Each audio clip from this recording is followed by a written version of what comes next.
Hey guys, welcome back to more AFK Arena. In today's video, I wanted to give you guys some early testing of Veithael or Chad over on Kiasma. Now, we are only at 30 signature. I'm currently on him, so keep that in mind. A lot of the other ones we do have at 40, but honestly, this is like my first probably hours worth of testing on Kiasma, and I just wanted to share with you guys what I've got. I will keep doing more as we go on. Like I said, I just really like this guy and I really want him to work, so I just wanted to show you what I've come up with so far. A couple teams that have worked in this campaign stage that we're on Kiasma. Not saying this is meta, not saying anything like that. This is just what I've found to work in a couple situations. Now, keeping in mind, over here on Kiasma, we are at a, whatever this ends up being, like a 425 level deficit. Is that correct math? Yeah, 400 and yeah, I think it's 25. We'll stick with that. But as you can see, we're at 44 billion, enemies at 688 billion. So the first team I'll show you guys is this one here, which is the general control team. Now, the charm team works really well. I actually think he slots in decently. Now, this is just one test to show you guys where like this team was losing for me, and then I actually subbed out the Rosaline for Chad. And my theory on that was, one, he's going to buff the bit of damage that we can deal, obviously with his buffs. Like his buffs are nice at the start of battle, which help. The other thing is he uses his run through stun very early on at the start of the battle, which actually can provide some additional little bit of CC to help us survive. So what I ended up going with was basically this team, like I said, dropping the Rosaline and throwing the Chad in there. And he's in another team at the moment, so we'll just chuck him in. And then we can go ahead and hit go. So as you'll see, when he runs in, he can affect a little bit of CC.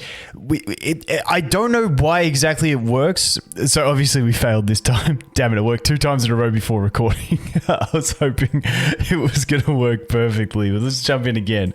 Because like I said, I did get this one to work pretty well. So let's go. We should charm the, yeah, so we get that charm super early still.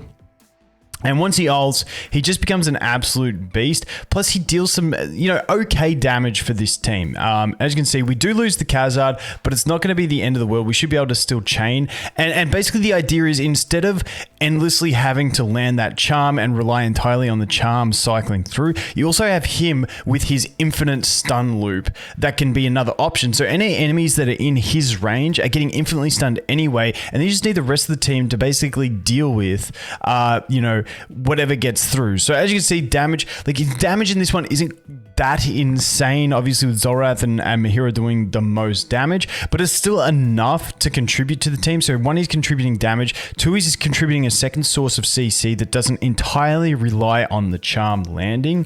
And like I said, because Khazard's in the team, he's going to have an infinite stun on enemies that are in his way, provided that the rest of the units can just sort of cope with the rest of the enemies on the team. So I think it's a solid little sub in. I'm not saying this is the new meta for this team or anything like that. The Rosaline is still incredibly solid. But just often if you have units that avoid the charm, anything like that, it gives you a second hit. And also, say enemies get periodic immunities or whatever, you now have 2 units cycling those CCs. Obviously, if you had Khazard alive still, you got another one, and then you got Rowan with the extra one, and it just adds layers to it. So I thought it was pretty decent. That is the first one that I wanted to show you guys.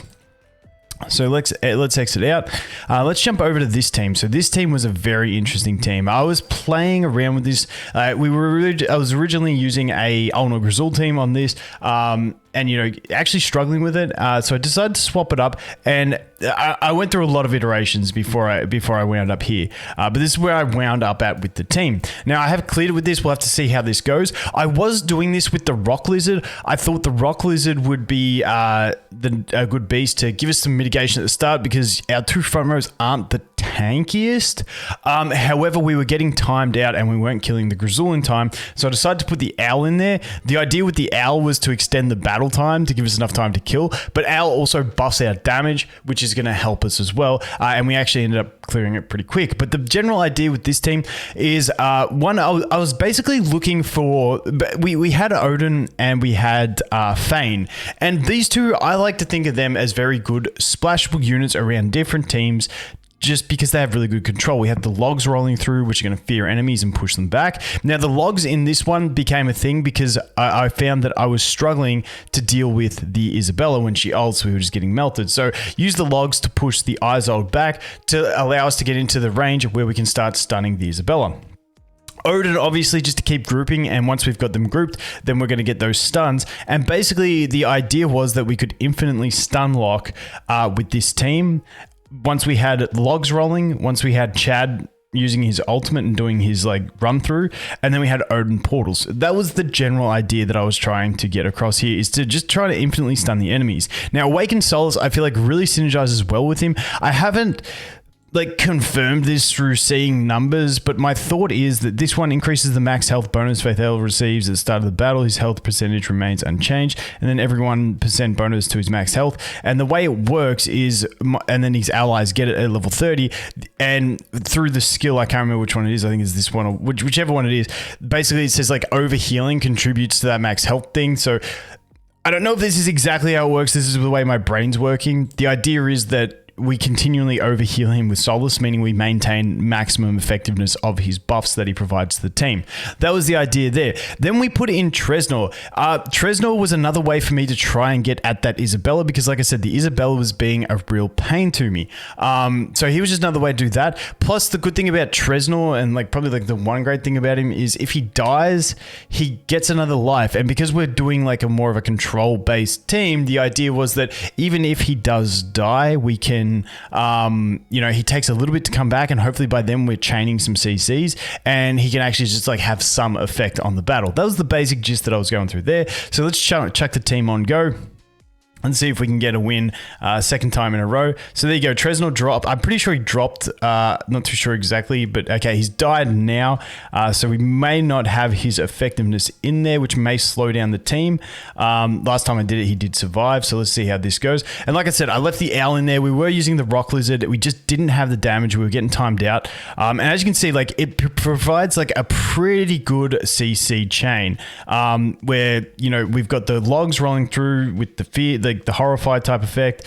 We've got the portals that continuously stun enemies. We've got the Solace there to continue healing our guys and this is where we're going to get done. So yeah, losing the Tresnor hurt on that one because we got timed out again.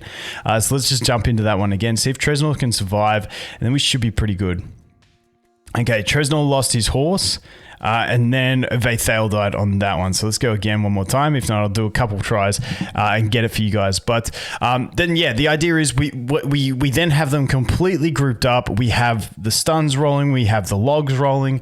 We have Veithael just doing his stun lock, and away we go. Now, I think the little bit in RNG in the last battle was that the Arthur ended up ahead of his allies, meaning he got his heal, whereas this time it doesn't look like Arthur is getting that effectiveness. He's facing the wrong way. He's not getting anything, and Arthur has already died. So that was the issue there. We do have two other tanky units on this one to deal with, which is Grazul and also Damon, but as long as all these units survive, we do it pretty easy. We had 30 seconds remaining, and that's where having that Tresnor still alive really does help, just to contribute to it. Also, the RNG that we got with the Arthur, not having allies, the enemies behind him was pretty solid. And as you can see, his damage, like Chad's damage in this one is actually still pretty decent. Like Awakened Solace does okay damage. Like she's not insane at this deficit, but she still does okay. And then obviously Odin being an absolute savage with his damage. But honestly, it's like in these control types teams, if you can get enough units that I feel like contribute a decent level of damage, but then also have the control, I think it's quite nice. On top of that, we got to remember that he is bringing the buffs to the rest of the team as well, and those buffs that he's bringing to both Odin and Solace are quite nice to help them contribute to the damage. So I feel like as I do more testing, what I'm going to aim for is more control-based teams where he can contribute to that control, but also contribute to the damage. So like I feel like him in damage-based control teams with units that deal damage and also control, having like 2 extra other units that have some form of okay damage and contribute something else to the team. I feel like that's where he's going to find his place to shine. Now, it's not, this stuff isn't going to work against every enemy team, but once you do get it cycling, enemies with high quick burst that are going to just drop him at the start of the battle, probably not going to work as well. Like, I mean, he does have high dodge, but at this deficit, your dodge isn't as effective. But I think all in all, like, I think that's pretty much where I think we're going to see the biggest uses. But that was just my early testing, guys. I'll come back at you guys with some more. I just wanted to share that with you. Like I said, this is on, what was it, like a 400 and whatever level deficit, about a 14x deficit on power, something like that. Oh, wait, no, let's go over here. Yeah, but about a 13, 14x, I think. Rough maths, you know. Don't put it on the top of my head. But all in all, I'm still fairly impressed early on. But I'll keep testing and let you guys know. Once again, I wouldn't jump into stargazing for this guy just yet. I don't think he's like the top priority. Well, he could be, but like I'm not willing to make that call. But I just wanted to bring you guys the testing as I do it. Anyway, I'm going to shut up now. Thanks for watching. Hope you have an awesome day, and I look forward to seeing you in the next one. Cheers.